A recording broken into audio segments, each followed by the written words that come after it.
Welcome to the Self-Love Model. On this podcast, we have open-hearted and honest conversations about all things self-love and the journey of self-discovery. This podcast is for those on an everlasting journey of their own evolution, and most importantly, a safe space for us to heal together. I'm your host, Sid, and welcome to your self-love session. Hello, my beautiful angelic baddies. Welcome back to another episode of the Self-Love Model. Okay, you guys, I am so excited for today's episode because I am joined by someone who is not only one of my best friends, but also someone I deeply admire. She's the kind of person who will read you, heal you, and have you laughing in the same conversation. She's a licensed therapist. She's insanely wise, effortlessly beautiful, and one of the funniest, wittiest people I know. I'm so excited for you guys to experience her energy once again. So please welcome my girl, Amanda Pina. Oh my gosh, that was so sweet. Hello. But now I'm like emotional already. It's like, wait a moment, she scripted this. She wrote this out. It's serious. That was so sweet. Aww. Thank you. I just needed that too. That was so thoughtful. That's exactly what I wanted you to feel because you deserve that energy. I'm out of words. It's that was very, very kind of you. Thank you. You weren't expecting that word. No, I really wasn't. I was ready to be here's this bitch. Not just let me tell you the deepest admirations of this woman. So thank you. I'm happy Amanda, to be here. Yeah, thank you for being back on the episode with us once again.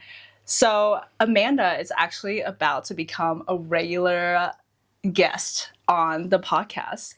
And I feel like it's only right that we have you on the podcast because I feel like, well, you're a licensed therapist. And I feel like everything that we talk about in the podcast, are topics that you actually went to school for.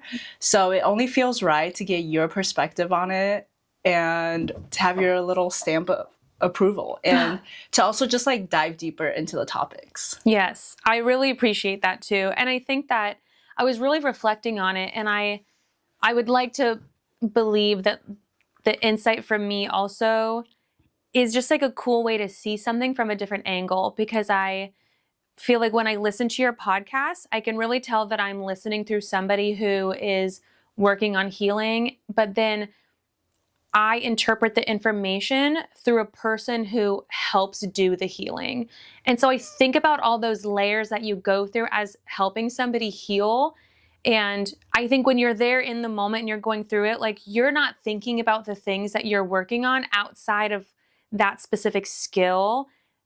And I'm thinking about all those specific emotions and all of those steps that are buried within something really big that you're talking about. So you talk about such big concepts, and I think about each little piece of them.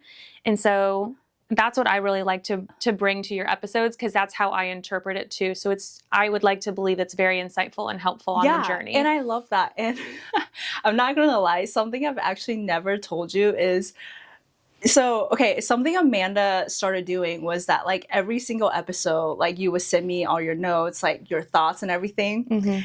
And low key, I would get nervous to read the notes because a part of me is is she about to roast me so hard for something I say? Is she going to be bro, what? What are you talking about? You got your information so wrong. So there are moments where I find myself nervous, especially if it's episodes where I feel it's more educational. And then for me, I'm who am I to be talking about this topic, because I am not a licensed therapist, but I do feel I give that disclaimer, but yeah, there is a part of me that would get nervous, before reading your notes. Well, you should always know, no matter what I say, it comes from love. But I almost wonder if that nervousness also is from your need to want to be perfect. Yeah, that shows up, doesn't it? Yeah, every now and then. But it's you put so much work into something, and you want other people to see that. And so even from loved ones, it's oh my gosh, I hope this person also sees this the way that I see it, because I feel I'm seeing it right. So that's really funny to think that like I'm listening to your episodes and writing these fun notes and you're like, oh my gosh, you get this paragraph from me and you're like, oh my gosh, did she hate it? That's really funny to me because on the other side, I'm just like, gosh, this girl she knows what she's talking about. You're doing so good, sweetie. Like I'm always so excited to send those texts. So it's just interpretation is always so interesting. So that's really funny, but all with love. And I have to say, like, seriously, thank you so much for sending me your notes. And like, you've been listening to my podcast since the beginning. I feel like, have you listened to every single episode? That is crazy. And the fact that you're still friends with me, I'm just kidding. See, sometimes I'm so hard on myself. Yeah.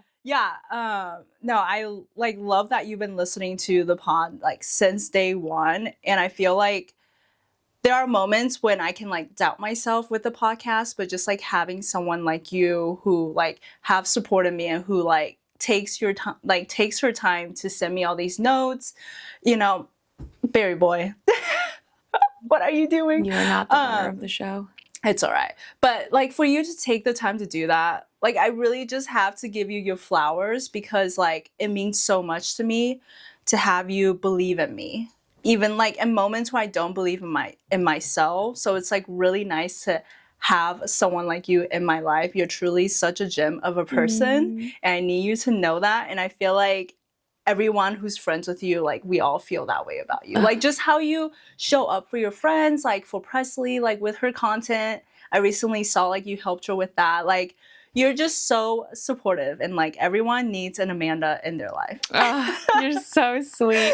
Well, I appreciate you letting me even be just a small part of your empire because I feel like you're creating this beautiful thing and just trusting me and letting me be a small piece of that, I think is so beautiful because all of this reflects you. Like you say all these nice things about me, but it's like, you know that when you invite somebody on this podcast or you have them in this empire you're creating, like those people do reflect you as well. And so it's a big deal. And so I take it very, very seriously. Like I take this podcast, like everything you do, I take with the complete seriousness because that is like the brand and that you're creating and the person you are. So like, I give all the props back to you. So well, thank you. Well, enough about us, like just like going back and forth about how great we are. This whole podcast is actually just going to be talking about how we love each other, and that's how you guys are going to learn about deeper into self-compassion. Is just hearing us provide it to each other. Okay, and I need to get these animals out of here because I know they're all causing a scene. I'm so sorry, but you guys. Okay, you know what? You can stay. Whatever. Just don't be crazy. Yeah, just don't be crazy because your ass is next. Don't be crazy because you're next. Okay, well, with all that being said, why don't we really just jump into today's episode? Let's do it. Yeah, so I'm having Amanda on the podcast regularly now so we can like go over all the topics that is being discussed. So she's over here like taking notes as she's listening to the episodes. And we're going to go over some of the notes that she took, basically. Let's do it. Okay, let's see. Okay, so let's talk about the first thing that I wrote down was you wrote in your notes about like loving yourself in different seasons. And yeah, I guess I want you to just go in deeper into that. Like, what has that looked like for you? I feel like it's a beautiful realization because when we think about the journey of self-love and the work it takes to get there in any capacity, once you're there in that stage, you really feel like, okay, I should be done.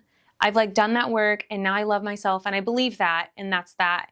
And I really think that the reason why we keep entering that season over and over is because you've learned to love this version of you, but we know that that version of you doesn't last. So every time you evolve into this new person, you have to learn to love that version of you. Yeah. And you have to remember when you started that journey, what were all of those things you were struggling with at the beginning of the journey? All of those, traits of defiance or shame, talking negatively about yourself. All of those things come back up as you're evolving into this new person because that's your natural default.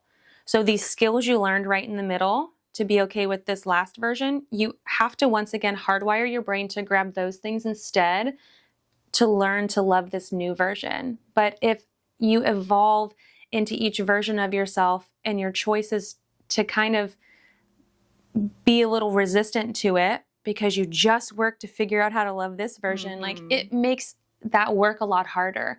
And I feel like that's when you hear people say like, I've done all this work, why is this still so hard? Like, I feel like I know how to take care of it, but why are these things always so difficult for me still? Like, why am I still having these problems? Of course I'm having this problem again.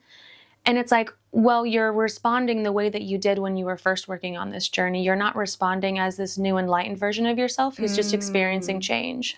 Yeah. Yeah. I feel like I've definitely said those words to myself before. It's like, like, why am I going through this again? But I feel like things will show up again for us. And it's like when it shows up again, it's like in real time for you to really practice what you've learned and to see if like, because it's one thing to like know all these things, but then to like actually apply it in real time in real life. Yes. That's like the real lesson. That's what therapy is. Yeah. Like that's therapy. That's doing the work. Like it's so easy.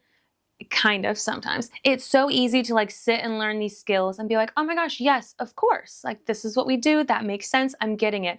But you're also in a calm state of mind. You're in the front of your brain. We've talked about the brain and where you sit. You're in the front of your brain. Everything makes sense. The moment you're dysregulated, you are no longer in the front of your brain.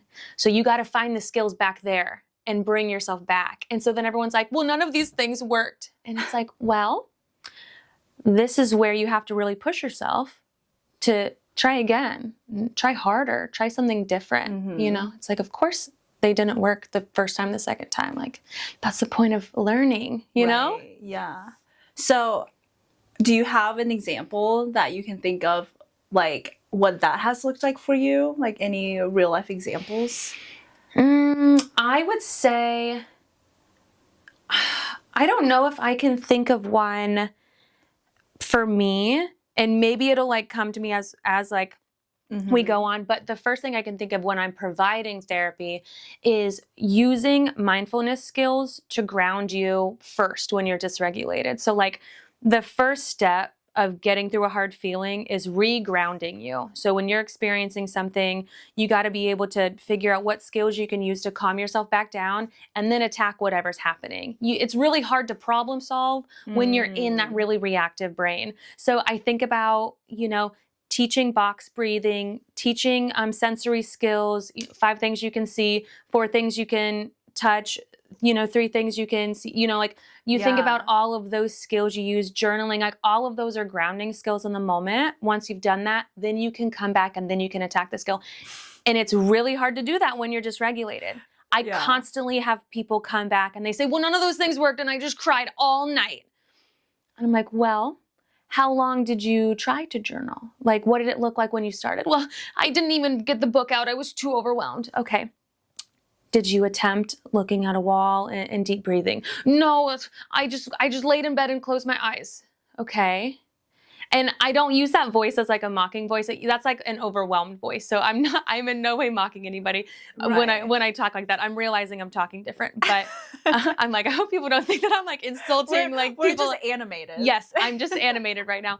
And it's really hard to be that calm person and be like, well, sounds like we need to try a new buffer even before we get to that first skill.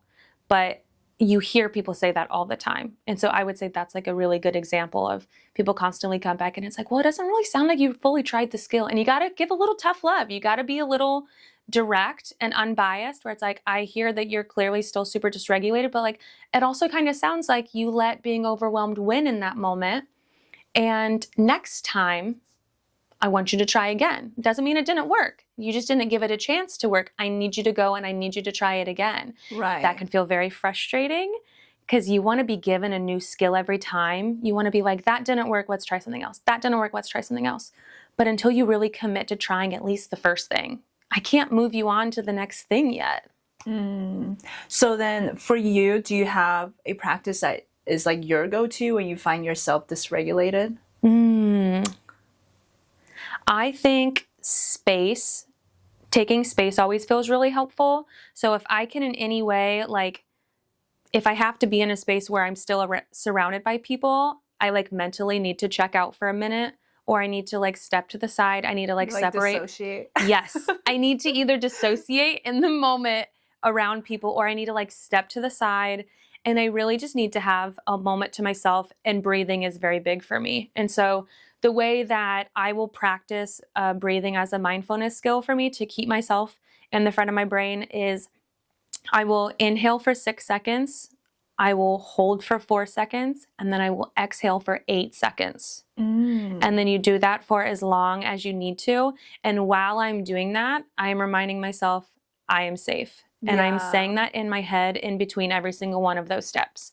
So I would say that's my number one go-to. I love that. Especially because I have in the past and suffer from fainting from time to time. So keeping my breathing regulated is very, very important. Yeah. So I think that also plays a big part of it. Yeah, breathing is so essential in the foundation. So what I do is I actually look up breath work on YouTube.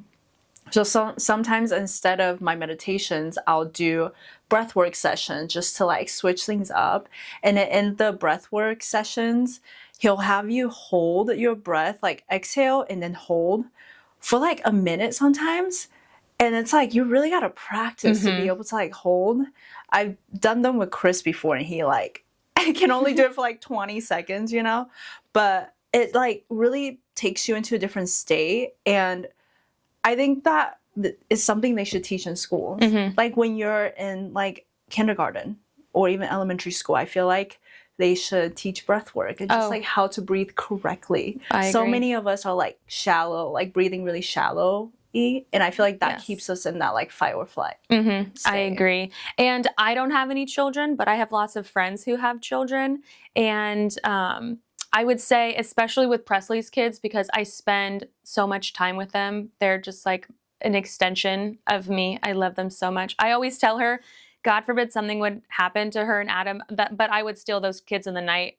I always say, like, I might not be in the will, but like those kids will be mine. Like whoever's house they will be in, they will wake up missing because they will be mine. But anyway, I'm trying to really work with Stevie to work on some breath work, actually. So she's 2 years old, and a good way to teach breath work for younger kids, just fun fact, if you have children, a really good way to teach breath work with like toddlers is you describe blowing bubbles and you blow bubbles with them, or you describe like blowing dandelion flowers, like blowing flowers out, or like you teach your kids like hot, like food's hot, and they, you know, when you like teach a kid to blow on food and you always go like, it's hot, hot.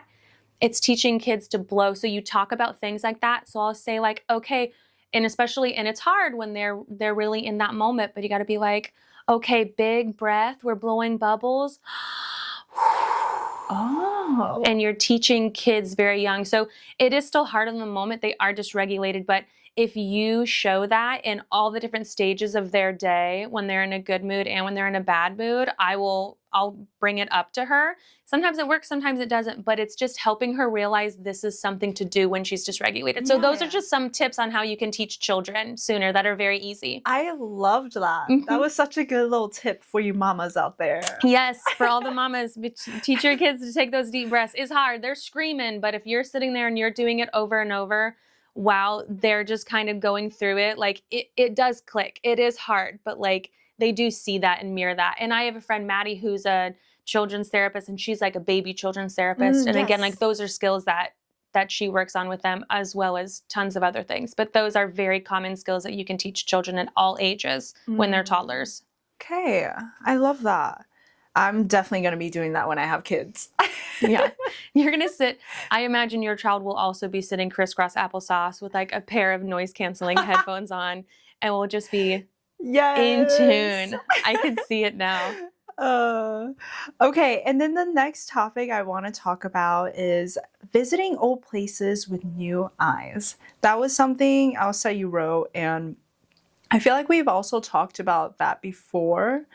So yeah, do you have anything that popped up for you when I said that? Yeah, I wrote that down. That kind of went in tandem with that last topic of like bringing new skills into each version of loving yourself. Yeah. And when you come into conflict again, because all conflict rotates. Like life is full of seasons. So regardless of what you're experiencing through life, the basis of the feeling will be the same. And so we have to accept that those feelings are going to come in a seasonal rotation for us, whatever that season length of time is, they always circle back around. Like grief, it never happens once and is gone. Like grief will always circle back in its season through the rest of our lives. But every time we circle back to that feeling, we bring new perspective into it because we've had new experiences. We've learned new things. And so when I was thinking about why self-love can be a challenge, because you have to love each new version of yourself, and that kind of can make it really tough. It's something to acknowledge moving through. It's also helpful because each time you reach a hard season in life again, you are bringing new perspective. And so you can't get caught up in the same way that you respond to things. You've got to use these new skills. And we've talked about that too, you know, like we've both gone through some things that feel like things we've experienced in the past, and we've had conversations about it. And I remember I'll be like, listen, this isn't like last time though, because you're not you 5 years ago, you're you today. And the things that you're bringing today, you know what to do. You're not having fun. This is hard, but you know what to do. So give yourself some credit that you're bringing new eyes into an old feeling. Yeah. But there's nothing wrong with that. That's just life, you know? And I talk about that a lot with grief. Like grief is really, really hard you to work through. Yeah. And I feel like when you're on this journey of self-love, I feel like you're growing a lot as a person. So I feel like you're growing into a new version of yourself. And I feel like when you're growing into a new version of yourself, there are like grieving is a part of that process, because you're grieving that old version of you, like the version of you that used to show up to situations a certain way. So yeah, I feel like there's this constant like grieving this past version and then like embodying this new version. So it does feel kind of like that cycle. And it's not everything that we let go of also has to be a bad thing too. Like sometimes we let go of parts of ourselves that we actually did enjoy, but they just no longer serve us.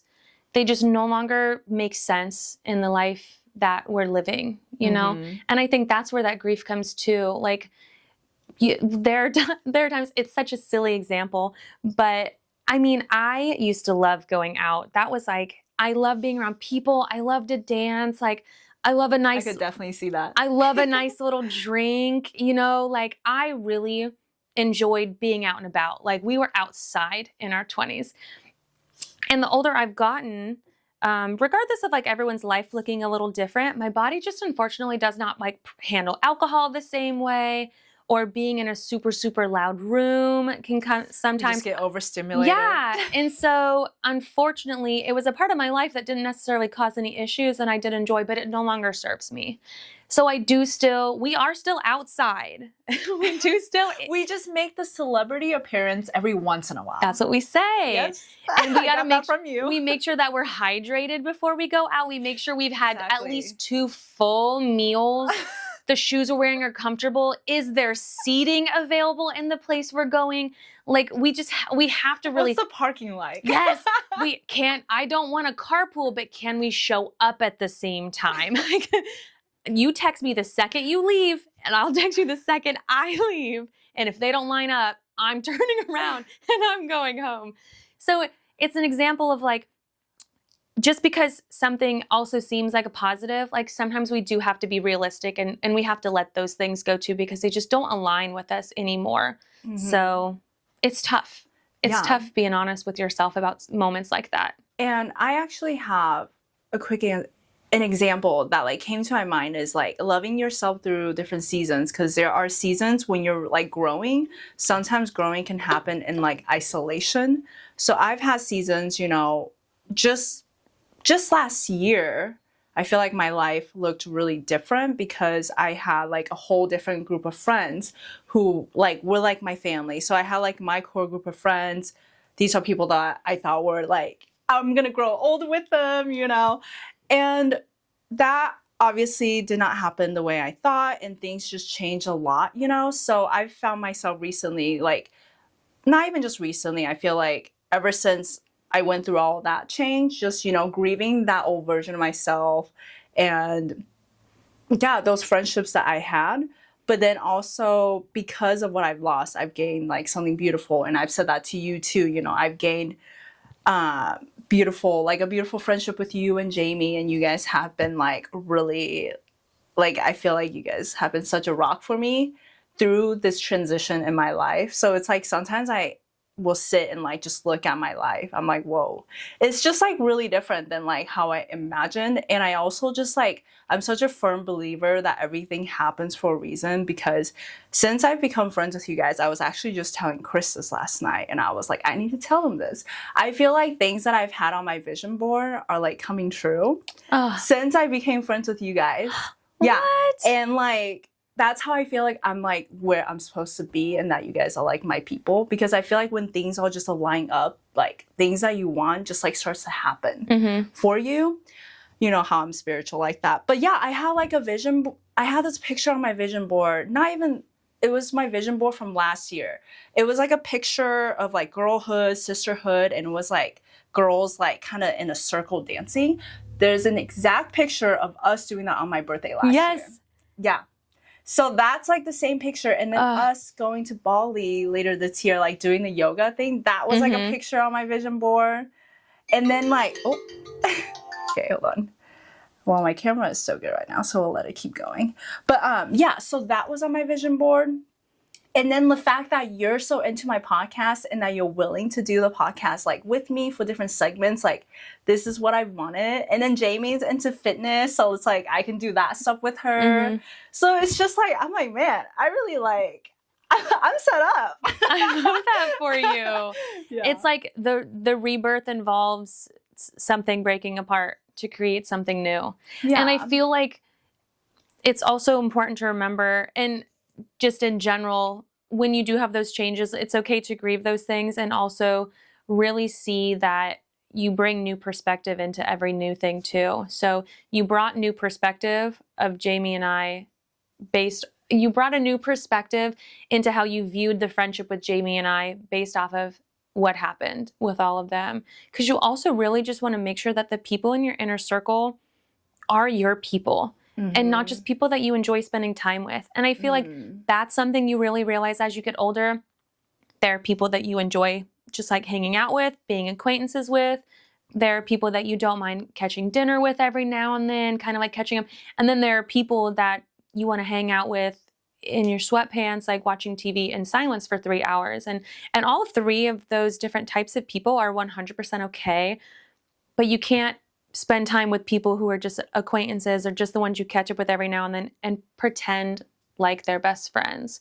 You have to really be able to separate that. I think it's actually so important to be able to differentiate the different types of people in your life. So like, you know, like how to spend your energy like on people. Because if you don't, you can start to get drained if you're like spending your energy on the wrong types of people. Yeah.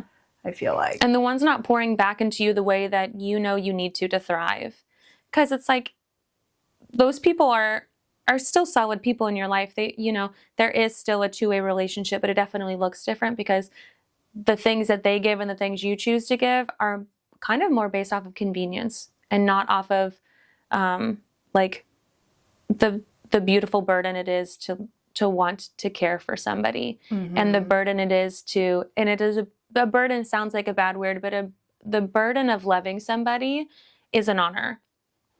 And the work you do to make that relationship feel valuable is an honor. And you're willing to do those things because you know that person would do it for you. Yeah. And I feel like you're such a good example of like a good friend.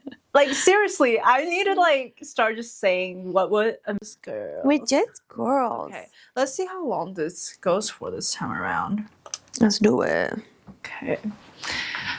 Okay, Barry, I'm so sorry. I know you're cleaning yourself, but you gotta go. This is not the place. Not the place. There you go. Bye. Okay.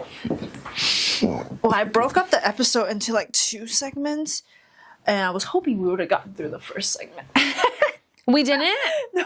Oh, I was so close. Dang, I felt like we did, so that's crazy. Okay. Yeah. But honestly, we pretty much are. Okay, let me see. Yeah, what did we leave out? Where are we at? Okay, let's see. We are towards the end of it. So like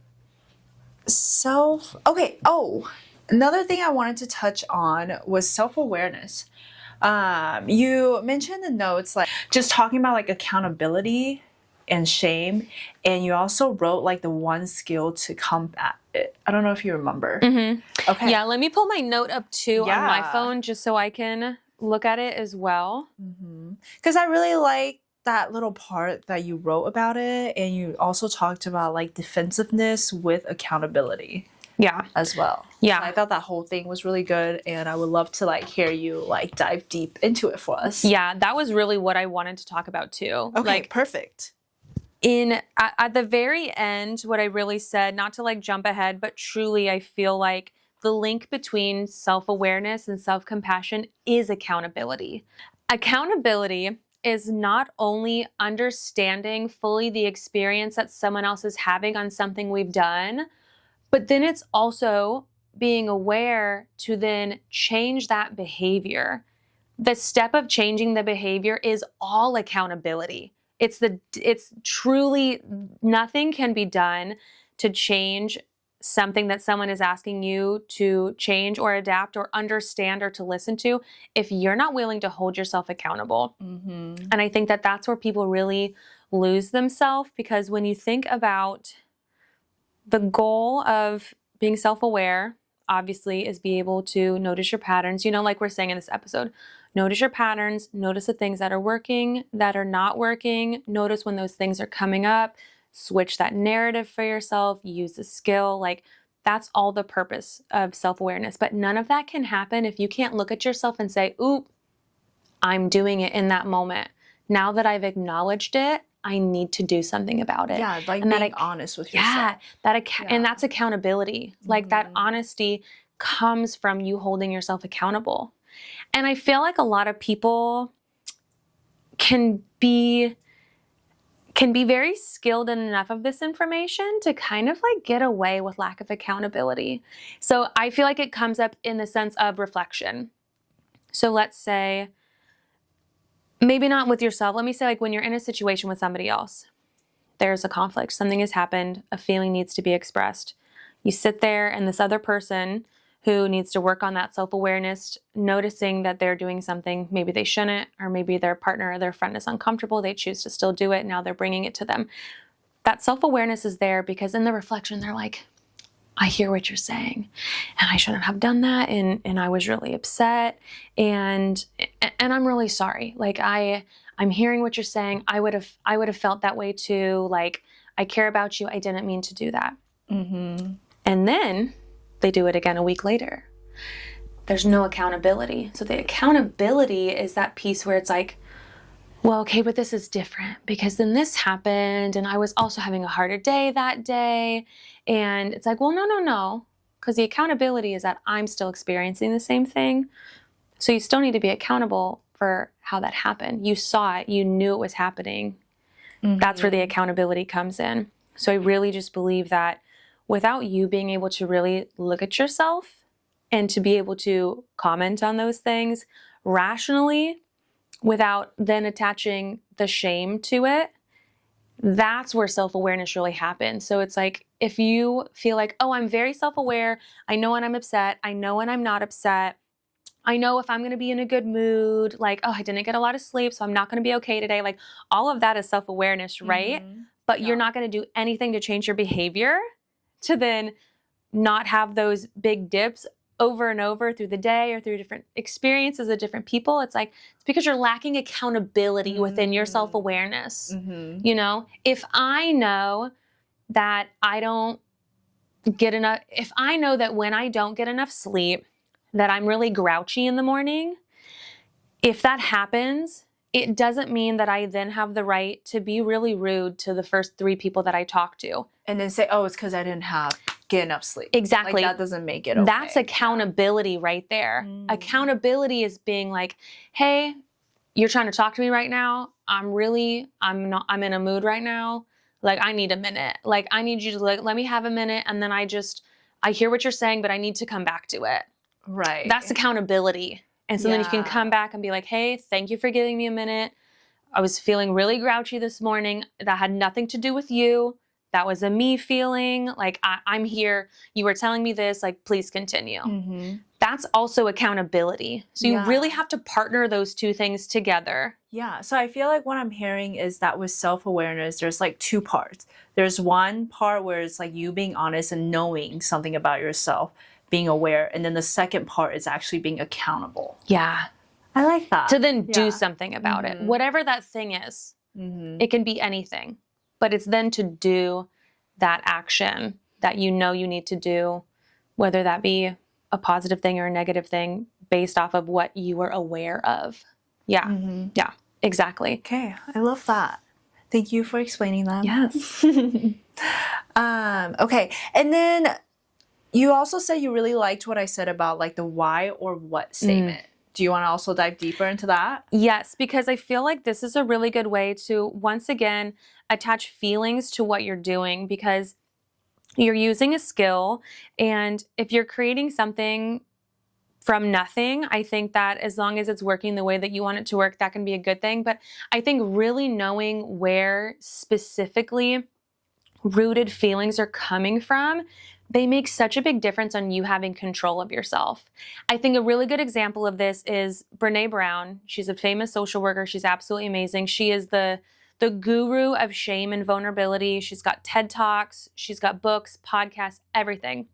In one of her books, she talked about the research that she did on emotions. And the majority of people in this research that she did could only label 6 emotions. All of them are, happy, sad, mad, excited, like very basic. But there's so much underneath that. Yeah. Nobody knows where those feelings come from. I remember you sharing an episode of hers with me, and something that she said in the episode that I really liked was like, you are like the language. It's like, I don't remember what it was.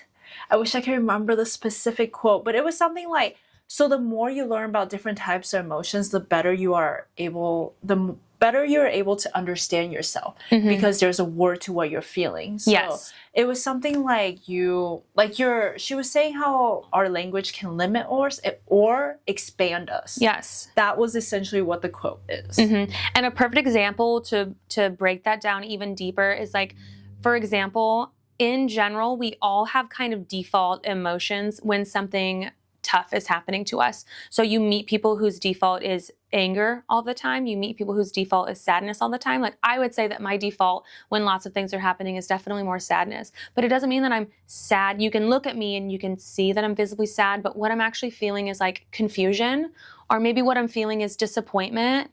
Maybe what I'm feeling is frustration. But all of that looks like sadness. Same with people who are angry all the time and they're like, oh, you need to work on your anger. And it's like, this person actually feels really hurt right now. This person feels really disconnected right now, misunderstood. All of those emotions can fall under anger, but they're not anger. So the way that I actually handle being sad is very different than I handle feeling overwhelmed. And if I know in that moment, if I'm feeling overwhelmed or if I'm feeling sad, I know what skill to use and how to move through that feeling better. But you see people who get angry and it's like, I actually don't think that you're angry right now. Like, you're not in a bad mood because you're angry. You sound really hurt right now. Like, when you think about that, do you feel hurt? That's what I'm hearing. And then they're like, oh my gosh, well, I do feel really hurt because they said this and then I'm feeling this and it reminds me of this. It's like, yeah, you're actually just feeling really hurt right now. And the way that you work through that emotion is very different than you work through anger. Stop calling every emotion anger. Stop calling every emotion sadness. You're not depressed all the time. Like, there are so many emotions on this emotion wheel of life. And when you figure that out, it just helps you break things down. So to get back to this why and what I really liked about it is because an emotion that you don't think about often is shame. And so shame is very, very common when you are working through this self-love journey, and especially within self-compassion and self-awareness, because shame really turns things around and makes things about you working through the feeling of being uncomfortable and like feeling judged in a way, rather than working through what you're actually experiencing. So when you were looking at the why versus what, I wrote down a few examples of things that you know that you can say to yourself or you hear people say. And it's how to get better at taking things away from that shame mindset and putting yourself back in the front seat of your life. So a few examples I put from for everyone who listened to that episode, the why was kind of like sounding like more of the negative, and what is more of the open-minded and growth mindset. Right. So examples of like, why did I do that? That's a shame mindset, like right away. That's you not focusing on the mistake and what happened and moving forward. You're just trying to blame yourself now. You're just trying to make yourself feel bad. Right. And then kind of spiraling. About, oh my gosh, where are all the other examples of times that I've did that too? Oh my gosh, I just never learned. And then I feel like in a way you're like reaffirming yourself, like your negative beliefs about yourself. Yes, completely. Another perfect example is, why did they do that? And so that's using other people to then control how you feel about yourself. So people are going to make choices and do things and that's outside of your control. Exactly. But you want to find a way to control it. So that's a really good way to kind of like trick yourself into getting more control. It's like a survival tactic, like closure. That's a whole nother topic. All of those things are survival tactics for you to still try to get what you want out of something or someone else. Those things are not necessary. Nobody else decides how we feel. We get to decide that. But this is a perfect example of like, well, if I just understood why they did that, if I just could have one more conversation, or I just feel like I know that this is what's best, but I just feel like if I got to say these things, but it's like, that is your brain trying to trick you into using like fancy words in order to get something that then lets the other person validate how you're feeling. Well, if the conversation doesn't go well, you're going to feel pretty bad. No, I'll be okay. I won't. And then you come back really upset. Well, you expected it to go very differently and it didn't. You were letting that other person control how you feel. And so shifting to that what mentality, which is a much more growth-minded question in general. Like, what is a very open-ended question, start to a question. And so one, you could say, what caused me to make that choice? Still acknowledging the choice was made, but it's making you curious about your own mind. And that is acknowledging past patterns, which is huge. That's a huge, huge one. And my second one was, what can I do differently next time? And that's keeping that growth mindset. There's a way to acknowledge you are doing something that maybe shouldn't have been done for whatever reason, or the patterns you had no longer serve you. And when you catch yourself using them, just kind of being like, what draws me to keep using this skill? What am I getting out of this? You know, what can I do differently? And that is all growth mindset of moving forward instead of getting focused on, oh, why do I keep doing this? When will this end? Why am I always making this mistake? Like, just keeping you stuck in that place of spiraling. The second model of self-love that we talked about was self-compassion. So let's dive a little bit deeper into it. Right off the bat, do you have any like thoughts when it comes to self-compassion that you want to start us off with? What is coming to you? I think self-compassion is so underestimated. I agree. I think so many people misunderstand what self-compassion means. And I think that why do you feel like so many people misunderstand what self-compassion means? Yeah. I'm attempting to be as neutral as possible, in the sense of wanting everyone to hear this information and not misinterpret it due to like different views. Oh, okay. But I think that we live in a world where some people are very passionate about, you get up, you get it done, and that's it. Nothing else matters. I'm trying to avoid certain very common phrases. I think people think that tough love is the only love, and tough love means being uncompassionate to yourself. I don't think people realize that those two things are like the same thing. Yeah. And I think that that can be a generational thing. But I also think that can be just different mindsets, just collectively, like people live in different groups of thinking. And I think that sometimes you see very common themes with certain people, and that it comes back to like, you don't have issues as long as you can like get up when the day starts, and then you get it done, and then you come home when the day is done. And like, that's just eating red, white, and blue. You know what I mean? But I really, really believe that self-compassion is the catalyst to help you hold yourself accountable and be better. Because self-compassion is, hey, I didn't like the way that action represented me. I don't like continuing this. It does not mean that I'm a bad person, but I need to be somebody different. Yeah. Both of those things can exist at the same time. And the journey to get where you're going is a lot longer than when you get there, because the moment that you get there, you're going to level up again, because now you've got new skills.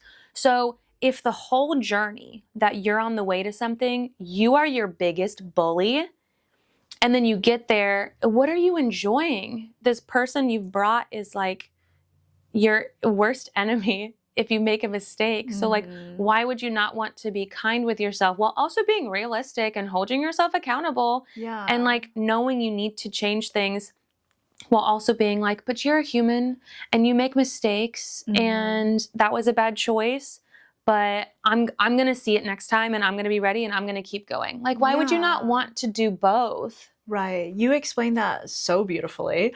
And I feel like a lot of people have this idea that in order to be better, they have to be hard on themselves. And I feel like that is exactly what you're talking about. Is that in order to make change, like that is how it's going to get them to make that change, to motivate them. And some people are afraid that if they practice self-compassion, that they're going to become soft. Yeah. I think that's a very God common forbid belief. we're soft with ourselves too, Cindy. Right. But just by the way, God forbid I'm trapped in this body my whole life, but God forbid I be gentle with it. You know what I mean? Yeah. Like God forbid I give myself a break one day. You know what I mean? Or like get a little treat, or sleep in a little later. Yeah. Or like skip the gym for a week. Like, God forbid. Right. I act like human for 1 second. Like, it's such a weird concept for me. I couldn't imagine not being kind to myself, especially when like I've spent so much of my life not having people be kind to me. Like, why would I ever want to be them? Because when I was experiencing it, I also didn't like it. Why would I bring them with me on this journey? Yeah. Uncomfortable. No, thank you. Yep. Yeah. I'd rather be seen as soft than be someone that no one would ever feel safe coming to. You know what I mean? Like you just meet those people who are like, man, I can tell that you like get it done and like good for you. But like, if I was to share a hard feeling for you, like, I don't think it would be handled with care. Yeah. And I also feel like self-compassion, I feel like it's also like being more connected with yourself as well, and like learning what, like just being more connected, intuitive, and learning what your body needs. Because I feel like, I don't know, I feel like sometimes I have such a weird relationship with discipline. It's like sometimes you feel like you gotta do this, like push yourself, you know? But then it's like self-compassion is also knowing maybe there are some days where your energy is lower, you know, and you can take it a little bit slower. You don't need to like push.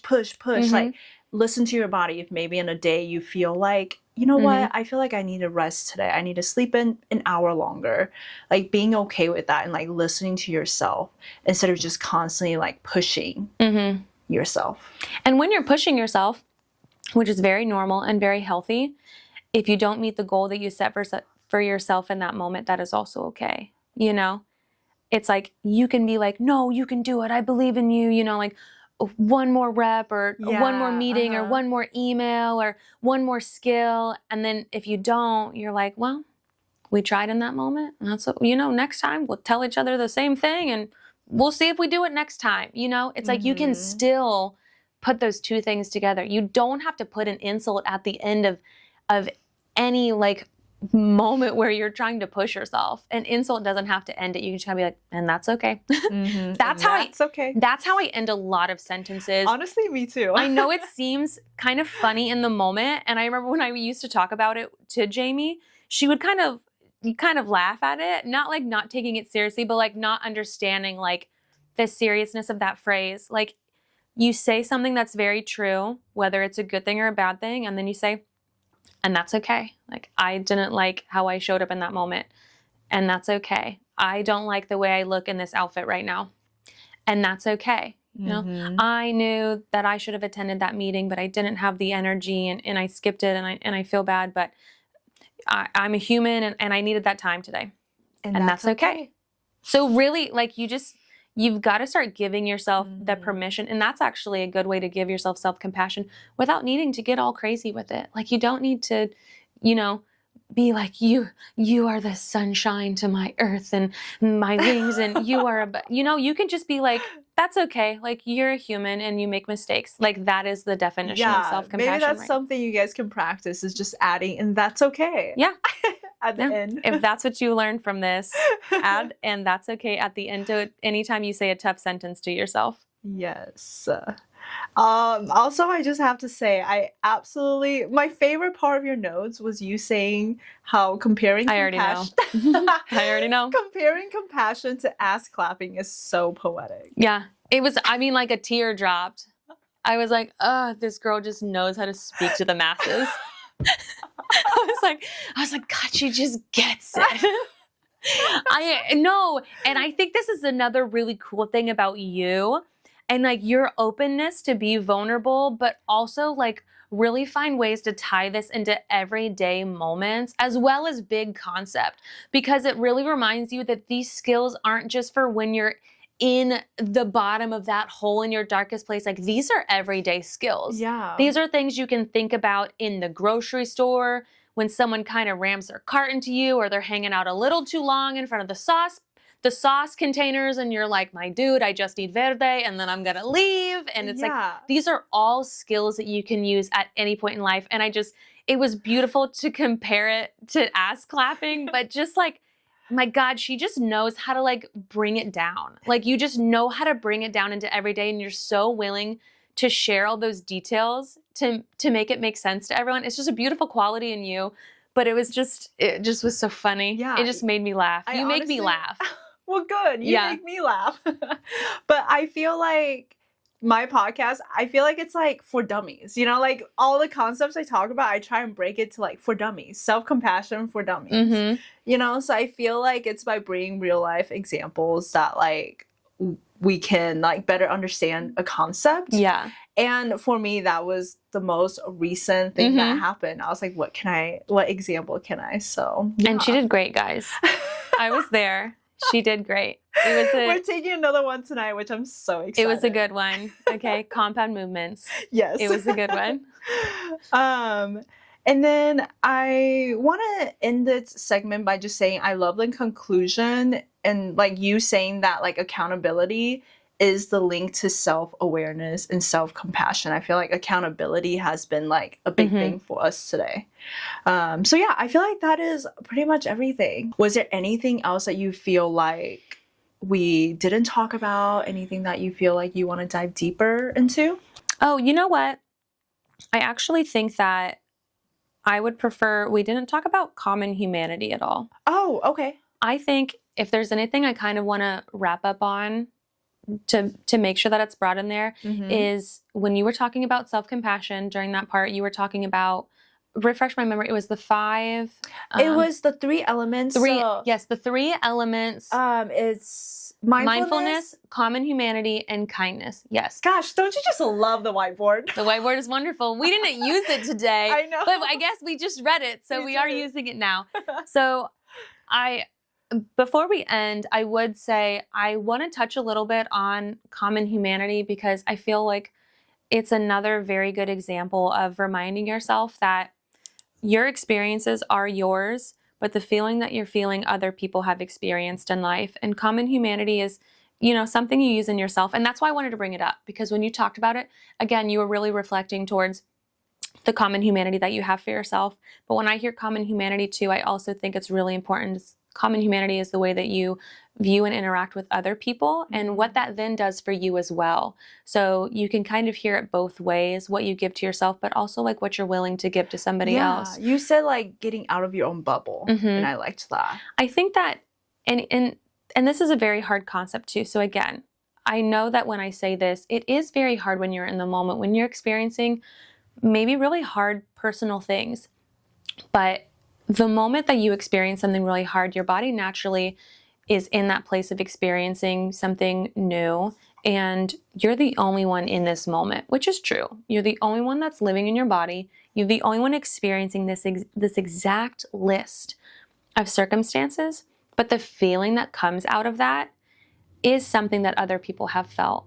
And so if you constantly live in this mindset of separating and secluding yourself when you're going through something hard, you lose the opportunity to use common humanity. Right. And then when you are surrounded by people who maybe do things that you're not a fan of, or you're having a hard day and just that one person just is trying to cut over into your lane, it's like, those are the skills to use common humanity in that moment, to remember that like everyone else in the world is also experiencing really hard things.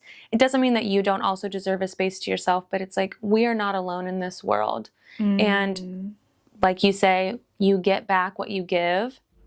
And so you do have to remember that like there is self-compassion that you can give towards other people by giving them a little grace. Yeah. So like common humanity to me is being able to also give grace to other people. And especially people you maybe like don't agree with, or who are you're frustrated with. And what that does then is like takes you out of that bubble. You know, like you are not on an island by yourself. Your experience might be an island, but there are visitors. There are people here that live on this island too. They're hiding in the trees, and you got to just go out there and you got to find them. Yeah. So each experience, there are people to connect to in that. You just have to be brave enough to reach out, use that common humanity to reach out to those people, be vulnerable, and find that community. Because if not, then like you lose all of that space for somebody else, because you're not even giving yourself the opportunity. I agree. And I feel like that's also another thing I actually wanted to like talk about too, is I feel like by like, it's one thing, yes, like when we're experiencing something, to be able to regulate our own emotions and like to like sit with it. But then also once we've done that, like being able to have like a safe space, people to like share that with is really important, because I feel like that is also something that really helps with shame. When I looked into shame, that was another thing, was that with shame, it grows by us not sharing, like by us like thinking that we're the only one like experiencing that, or we're feeling this way. We're scared to share with other people because we're feeling shameful about it. But by sharing and being open and vulnerable, we're actually healing shame, because especially when you are able to share with someone that creates. Okay, perfect. Okay, sorry guys, my camera cut off. Per usual. Per the usual. You know what? It just wouldn't be my podcast if my camera didn't cut off. It would just be too perfect. I would say we've had minimal issues though. Thank you. Yeah. Yeah, I agree. I feel like we're doing great. Heck yeah. But yeah, like I was saying, I feel like by opening and being vulnerable with our community, with our safe space, it can begin to heal that shame in us, because then we like tell our friend, and we realize that they don't hate us and they're not judging us, or at least they're not saying it out loud. But yeah, then it's like a way for us to start to heal that shame. So I think it's really important to find like people that you do feel safe opening up. And by you being vulnerable and opening up, you're also creating that space for your friendship, your relationship, and you're letting the other person, your bravery in sharing is allowing the other person to feel brave as well in sharing something if they're going through something. So I guess that's my little piece that I wanted to add. Yay! Well, if you guys enjoyed having Amanda on this episode with me, please make sure to show her lots of love by sharing the hell out of this episode and tagging us in your stories. And make sure you go and follow Amanda as well. She's on Instagram and TikTok. And before I leave you guys, I do want to make a little announcement, since when this episode comes out, it'll officially be May. And I want to make sure you guys mark your calendars for June 6th, because it is a day that you will not want to miss if you've made it all the way to the end of this episode. Trust me, guys, mark your calendars for June 6th. Do not plan anything else because you're not going to want to miss this day. And until next time, Angelic Baddies, remember you are so loved and you are more than enough.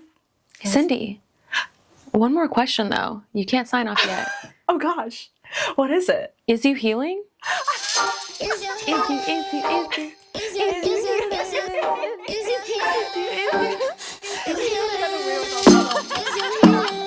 I love that. He did it. Jinx.